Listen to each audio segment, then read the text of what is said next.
Nuevo profesor, queridos compañeros, reciban por parte nuestra un cordial y amable saludo. En esta oportunidad estamos delante de ustedes, Brian Medrano Cochachi, David Paredes Merino, Miguel Saavedra Cadenillas. En este video desarrollaremos los temas de inductancia, circuito RL y un problema tomado de un examen del MIT. A continuación doy pase a mi compañero Diego para que comience con el primer tema del video. Buenos días, como les explicaba, yo voy a explicar el tema de inductancia, que lo subdividí en dos temas, que serían inductancia mutua, autoinductancia. Comenzamos con inductancia mutua. Imaginemos que tenemos dos bobinas, una bobina 1 y una bobina 2. La bobina 1 tiene una diferente geometría a la bobina 2, es decir, por ejemplo acá tiene un mayor diámetro y acá uno menor. La bobina 1 tiene un número de espiras 1 y un número de espiras 2, la bobina número 2. Bueno, si nosotros hacemos pasar una corriente I1 a través de la bobina 1, por la regla de la mano derecha, el campo magnético entraría de izquierda hacia derecha. Entonces, observamos que las líneas de campo magnético salen de esta bobina y no todas las líneas ingresan, ya que como es un menor diámetro, ingresarán menos líneas de campo magnético. Como sabemos, por la ley de Faraday-Lenz, la Fe inducida en la bobina número 2 es igual a menos el número de espiras de la bobina 2 por la derivada del flujo magnético en 2 sobre con respecto a tiempo. Este flujo magnético en 2 es el flujo sobre una sola de las espiras. Cabe resaltar eso. Bueno, ahora se puede expresar el flujo magnético de la bobina 2 debido a que es proporcional a la corriente I1. Entonces, podemos expresarlo de la siguiente manera. El flujo magnético en 2 es igual a una constante por la corriente 1. Esta corriente, la que pasa por la bobina 1. Si la multiplicamos a ambos lados por el número de espiras de 2, esta expresión sigue siendo una constante. Entonces tendríamos N2, flujo magnético en la bobina 2, igual a otra constante que la vamos a denominar M21 por I1.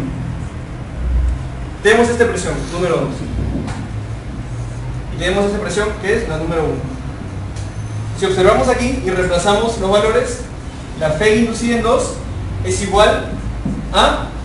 antes de realizar este cálculo, derivamos con respecto al tiempo a ambos lados de esta ecuación. Si derivamos acá respecto al tiempo y derivamos acá respecto al tiempo, ¿qué obtendríamos? N2 es una constante, sale fuera de la derivada. Quedaría N2 por el diferencial del flujo magnético sobre dt. Igual a constante, sale fuera de la integral, por diferencial de Y1 sobre diferencial. Ya. Entonces, ahora sí podemos aplicar, meter esas ecuaciones en esta ecuación de acá. Entonces tenemos que la Fe inducida en 2 es igual a menos esta expresión de aquí, es la misma que está acá. Lo reemplazamos con la igualdad. Menos M21 por diferencial de Y1 sobre diferencial. Tenemos esta expresión.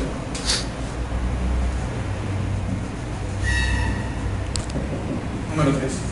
Ahora, si nosotros analizamos introduciendo una corriente Y2 en la bobina número 2, llegaríamos a la misma expresión, E1 igual a menos M de 1, 2, para que sea una constante diferente, por diferencial de Y2 sobre diferencial de T. Y se llega a demostrar matemáticamente que la constante M21 y la constante M12 son matemáticamente iguales, numéricamente iguales. Y a esta la denominamos una constante M en general, por ser iguales. Esa constante es denominada la común inductancia mutua.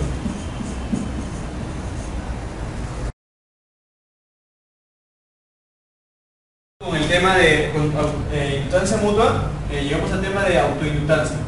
Ahora, imaginemos que tenemos un circuito cerrado, donde tenemos una sola bobina. Ya no nos interesa la bobina número 2, solamente una bobina. Tenemos una Fe variable, una fuente electromotriz variable, que producirá una corriente variable. Bueno, la corriente sale en ese sentido. Entonces, ingresa en este sentido. por la regla de la mano derecha, el campo magnético va de derecha a izquierda. Entonces, el campo magnético al ingresar nuevamente por esta parte, va a autoinducir una FEN en la misma espira, en las mismas espiras de la bobina. Entonces, nosotros sabemos por inductancia mutua que esta constante es igual a el número de espiras si hubiera una bobina 2 por el flujo magnético sobre 2 de la corriente 1, o en el caso viceversa. Pero cuando tenemos una sola bobina, definimos la autoinductancia como L, que es igual al número de espiras de la única bobina por el flujo magnético sobre la misma bobina sobre la corriente. Definimos la autoinductancia. Autoinductancia. Luego, esta es la ecuación 1. De 1 tenemos que L por I es igual a N por el flujo magnético. Derivamos a ambos lados respecto al tiempo. L es una constante, diferencial de I sobre dt igual a N derivada del flujo magnético con respecto al tiempo. Entonces, pero nosotros sabemos por Faraday-Lenz que la FEN inducida por él mismo, la FEN que se induce por su mismo campo magnético es igual a menos N por el diferencial de flujo sobre dt. Y gracias a la ecuación número 2 tenemos que esto es igual a menos L por diferencial de I por diferencial de t. Tenemos esta expresión. Bueno, ahora nos vamos al caso en que tenemos un inductor con una FEN variable, el mismo que el anterior. Vamos a analizar. Nosotros sabemos que la FEN produce una corriente variable, por ser FEN variable, y también produce un campo magnético. En este sentido, este campo magnético es conservativo, como hemos estudiado, y lo vamos a llamar S. Pero la bobina, cuando hay una bobina, un inductor dentro de un circuito, produce un campo magnético que no es conservativo, que vamos a denominar E sub N. Como estamos en todos los casos ideales, consideramos que el cable prácticamente no tiene resistencia. Entonces, para mover una carga que se encuentre en ese punto, al potencial A hasta el potencial B, que está acá abajo, como no hay resistencia, el campo magnético ha de ser muy pequeño para poder mover la carga. Entonces, el campo magnético que mueva eso debe ser prácticamente cero. Entonces, como el campo eléctrico debe ser cero, ¿cuáles son los únicos dos campos que tenemos? Tenemos el campo conservativo vectorial, producido por la FEN, y el campo no conservativo. Entonces, la suma de ambos, del campo conservativo con el campo no conservativo, debe ser cero. Listo. Usamos esta ecuación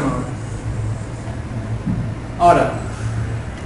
Nosotros sabemos que la diferencia de voltaje entre dos puntos es igual a la integral del campo magnético del campo eléctrico que diga, por diferencial de L. Listo. Entonces, por la ley de Faraday-Lenz tenemos que esto es igual a menos L diferencial de I entre diferencial de T. Esto lo sacamos de acá. ¿Sí? Ahí está, la FEN inducida. Entonces, el diferencial calculamos esto. Como para uno de los dos, para el campo conservativo en este caso, para el campo no conservativo, esta es la FEN inducida, ¿cierto? La FEN inducida es debido a este campo no conservativo. Entonces, esta sería la expresión de integral de E sub n por diferencial de E igual a menos L diferencial de I sobre diferencial de T. Listo.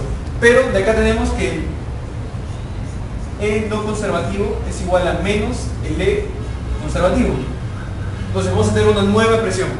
Va a ser la integral de E conservativo por diferencial de L. Ahora, como este es negativo, este también era negativo, cambia el signo. L diferencial de I sobre diferencial de I. Entonces, queremos integrar desde que va de B hasta A. ¿Cómo sería? Voltaje de A menos voltaje de B sería igual a, porque como ya es un campo conservativo, sabemos que para un campo conservativo el trabajo del campo, el diferencia potencial es igual al integral del campo eléctrico por su diferencial de I. Sería igual a L por diferencial de I sobre diferencial de T. Entonces, de acá deducimos la fórmula finalmente, que B es igual a L por diferencial de I sobre diferencial de T.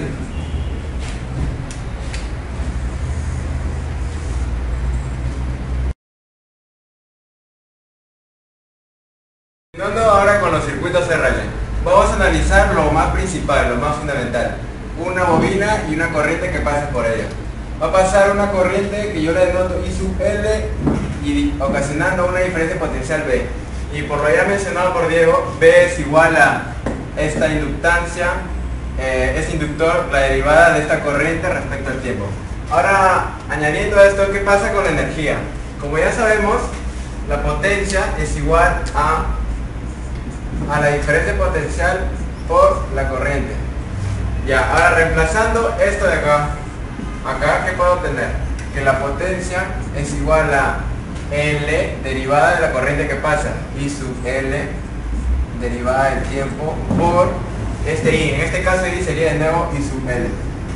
Ahora, agrupando todo esto por este lado, tenemos que la potencia derivada del tiempo es igual a la derivada de I sub L al cuadrado sobre 2 por L. Okay. Ahora, aplicando una pequeña integral, como son constantes, podemos decir que la energía es igual a, ¿qué depende? Una constante sale y esto ya normal, 1 medio de L I sub L al cuadrado. Y eso es lo que queda en función de energía L y sub L. Ahora lo más fundamental es analizar el circuito RL. En este caso tengo un circuito RL paralelo. Es igual a si está en serie paralelo el mismo análisis, porque existe un método llamado el método Norton y el método Thevenin que puede reducir todo esto o bien en paralelo o bien en serie. Ahora tengo esta fuente de corriente que yo la denoto en I sub I. Esta puede variar en función del tiempo, en todo caso, por eso es que lo voy a generalizar. Puede ser que en el caso inicial esto valga un número, la corriente que pueda pasar por el inductor tenga otro número y no sea diferente de cero. Bueno, la corriente, lo que pasa acá, una diferencia potencial, una corriente I sub L. Ya, aplicando ahora la ley de Kirchhoff en este nodo, sabemos que la corriente que llega es igual a las corrientes que salen. Ahora, I sub I, ¿a qué va a ser igual? I sub L más la corriente que fluye por acá. Pero justo esa corriente, ¿a qué va a ser igual? A la diferencia potencial entre la resistencia. Y esa diferencia potencial es la misma que hay en el inductor. Ahora sería B sobre R. Ya. Ahora reemplazando la fórmula, lo que pasa en la fórmula en este caso sería I sub I es igual a I sub L más B, que sería igual, sería L de I, la corriente que pasa, sobre dt. L derivada de la corriente que pasa sobre el tiempo. Y tenemos lo siguiente.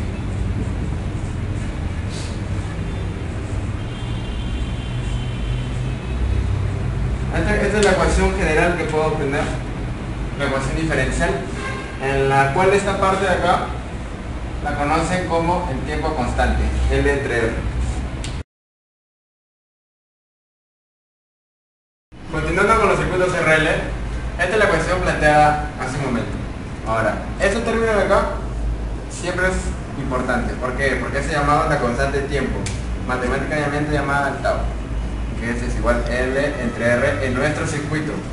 En nuestro circuito, porque si tenemos otro diseño de circuito, este va a variar. Bueno, ahora, en esta ecuación diferencial hay que saber cómo resolver esta ecuación. Primero encontrar una solución particular, después la solución homogénea, y la solución general va a ser la suma de esas dos. Ahora, antes de empezar a resolver esta ecuación diferencial, debemos plantear las condiciones iniciales.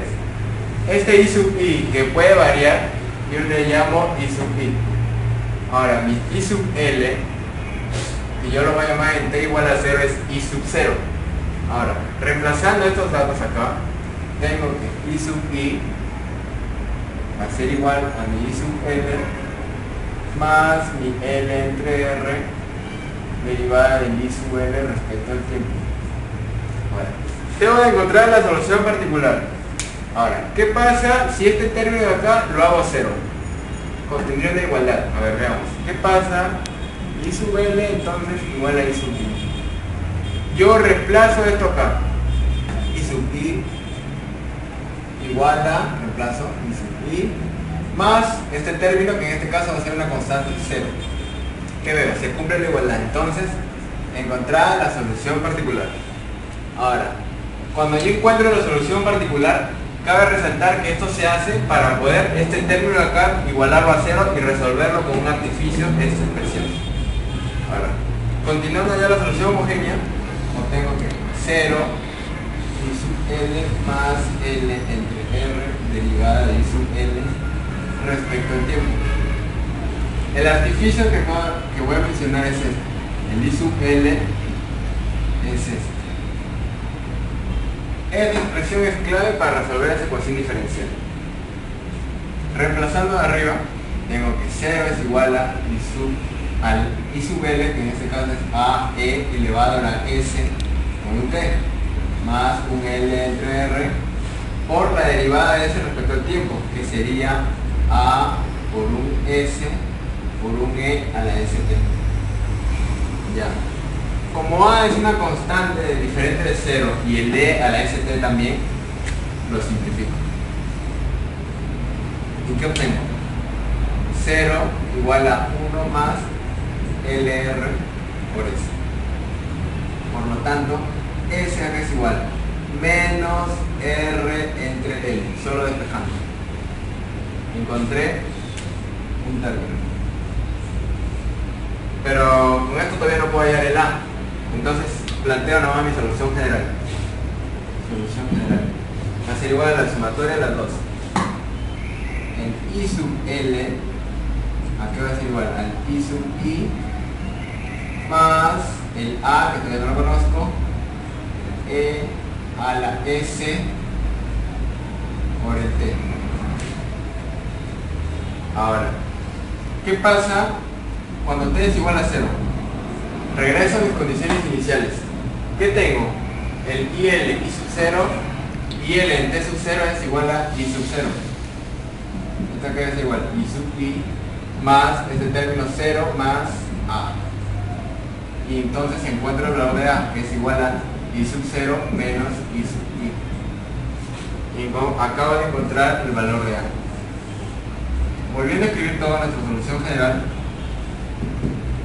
obtengo que I sub L es igual a I sub I más I sub 0 menos I sub I por E elevado a la menos R entre R. Y así resuelvo la ecuación diferencial. Ahora, en esta ecuación diferencial vemos una parte exponencial y ahora vamos a graficarlo. ¿Qué pasa cuando T es 0, T en tiempo constante y T infinito? Veamos. Cuando T es 0, esta expresión de acá es 1. Y esto me quedaría I sub I más esto. Quedaría entonces I sub 0. Ahora, ¿qué pasa si mi T es infinito? Esta expresión de acá se hace 1. 0, 1. Y entonces, como este es 0, me quedaría el I sub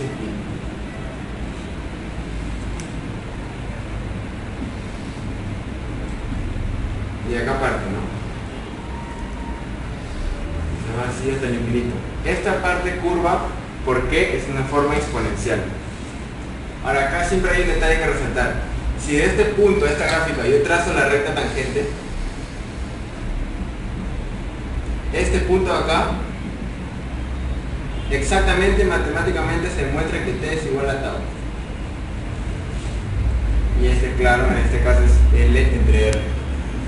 Acá tengo la expresión general. Ahora, ¿qué pasa si mis condiciones iniciales pueden ser de carga y descarga del inductor? Veamos primero la carga. Entonces, mi I sub 0 va o sea, mi I sub L en T0, como recién lo voy a cargar, tendría que ser igual a 0 porque no va a fluir corriente. Entonces si I sub 0 es igual a 0, empieza acá. Y tengo la misma gráfica. I sub I. Por acá.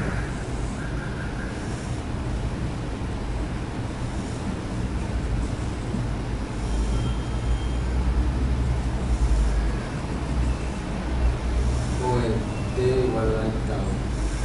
El entrar.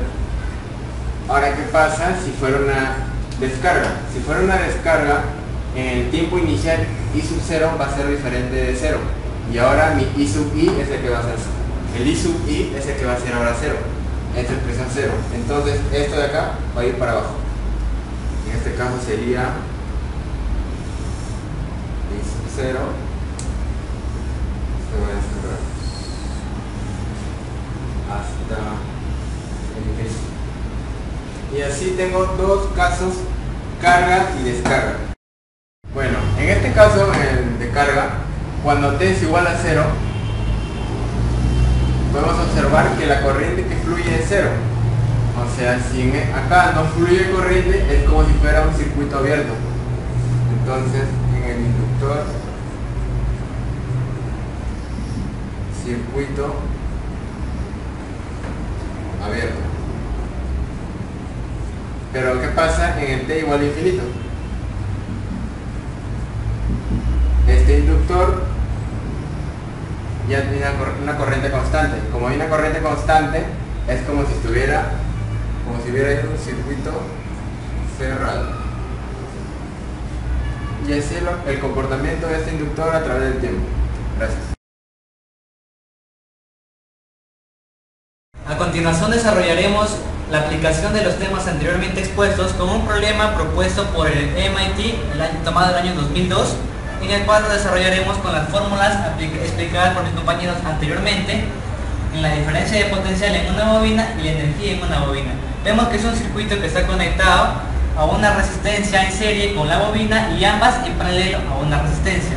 Aplicando la primera ley de Kirchhoff en el nodo A, vemos que la corriente que ingresa, que vendría a ser igual a I, es igual a I sub A más I sub L, en el cual I sub A es la corriente que pasa por este resistor e I sub L por esta bobina. Para desarrollar la ecuación diferencial tenemos que hacer que I sub A esté en función de I sub L, el cual al reemplazar vemos que I sub A es igual a la diferencia de potencial entre A y B sobre la resistencia, más la corriente que pasa por la bobina.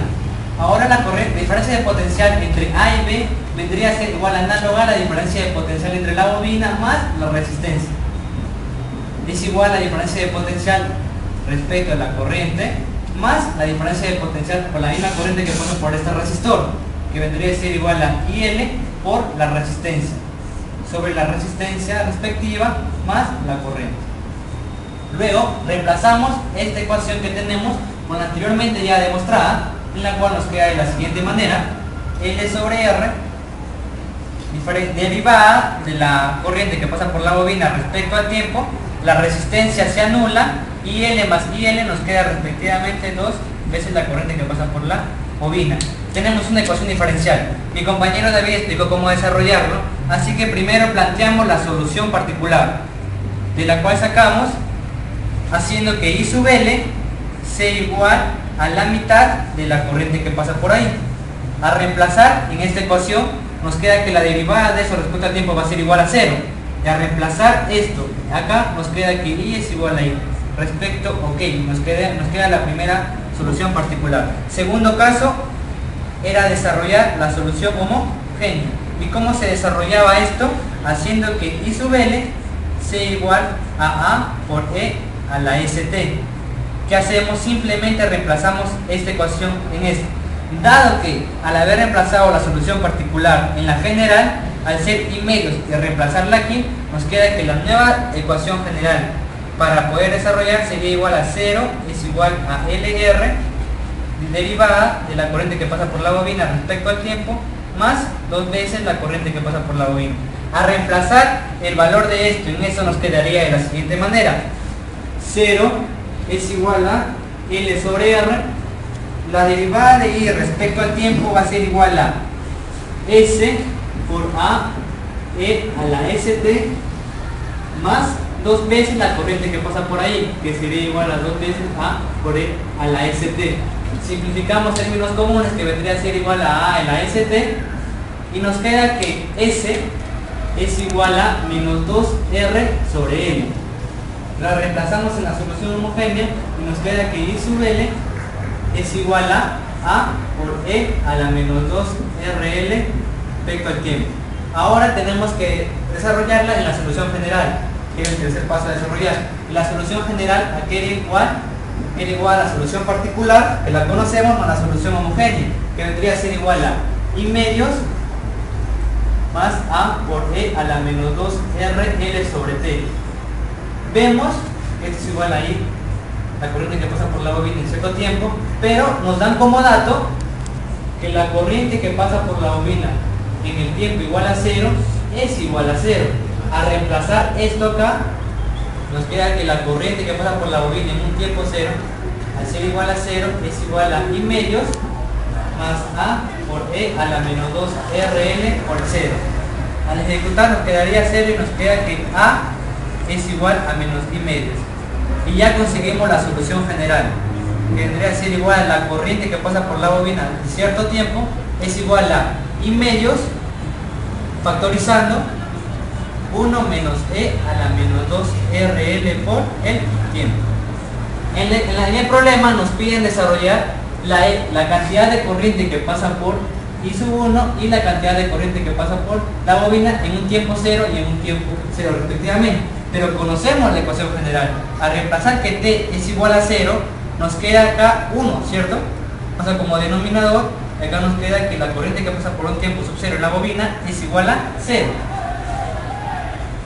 Por la ley de Kirchhoff que nos demostrábamos esto, nos queda que al ser esto igual a 0, nos queda que la corriente que pasa por A es igual a I. Asimismo, para la parte A sub 1, 2, que nos pide cuando la corriente tiende al infinito. Al reemplazar que la corriente tiende al infinito, eso tendería a ser 0. Sería I medios. Por la ley de Kirchhoff, análogamente, nos queda I medios. En la parte B nos piden demostrar dos ecuaciones, del cual la primera la tomamos anteriormente desarrollada, que es la ley de Kirchhoff, que vendría a ser la corriente en cierto tiempo va a ser igual a la corriente que pasa por A en función del tiempo más la corriente que pasa por la bobina en cierto tiempo.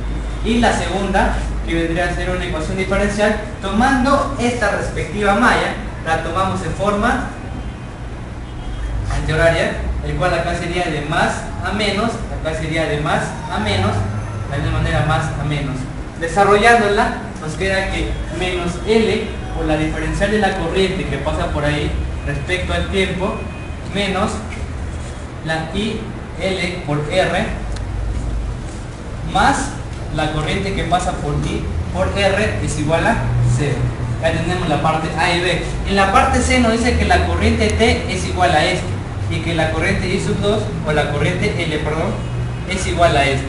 Pero conocemos ya los anteriores datos.